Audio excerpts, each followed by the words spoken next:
evening, everyone, and thank you for coming today. Many of you know me, but for those of you who may not, my name is Sofia, and I've been attending St. Peter's School since the 2nd grade. I'm friendly and outgoing, and loud. My favorite subject is English, and my favorite lunch at St. Peter's has to be Chef Doug's curry. And one more thing, I am terrified of public speaking. Ironic, isn't it? I volunteered to give a graduation speech in front of all of you, and public speaking is one of my greatest fears. So why am I up here today? Well, whether he knows it or not, I'm here because of Mr. Gray. A couple months ago, Mr. Gray told me, or I guess rather yelled at me, to do the first reading for the weekly whole school mass. I remember the feeling of my stomach filling with butterflies, my palms beginning to sweat, and my heart rate accelerating. I went home after school and thought only of the fact that in 2 days I would be speaking in front of the entire school. I was terrified. The next day, I went to Mr. Gray and explained that I simply could not do the reading. Although Mr. Gray can come off as a loud, scary guy, deep down, he's actually a softie. Which is why he didn't laugh and tell me to man up like he would want you to think. Instead, he looked at me and sighed before saying, "Sophia, I believe that you are going to do great things in the future, and public speaking will be a crucial skill to have.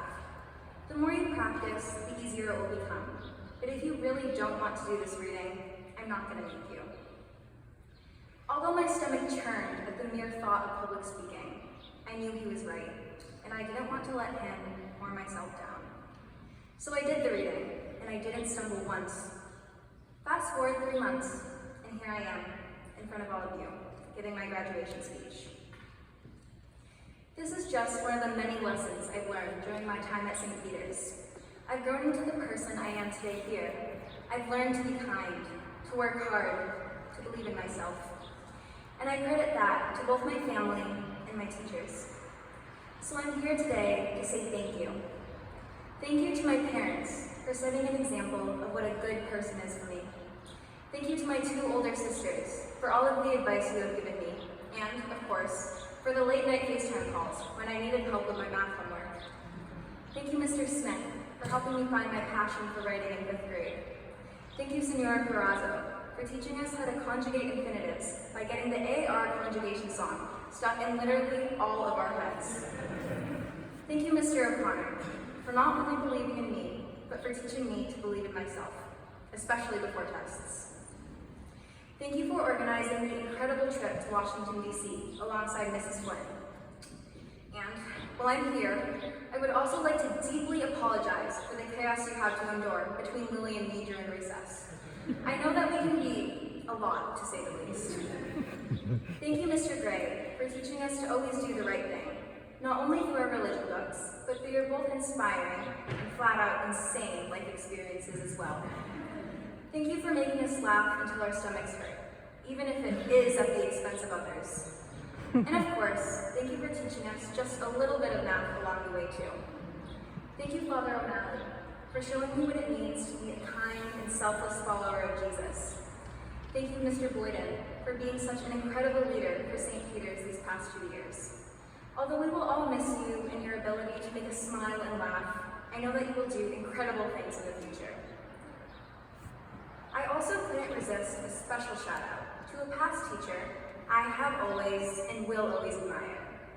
She sparked my love for science, learning about genetics in 6th grade, and she continues to be an inspiring role model of mine, even now that she is no longer my teacher.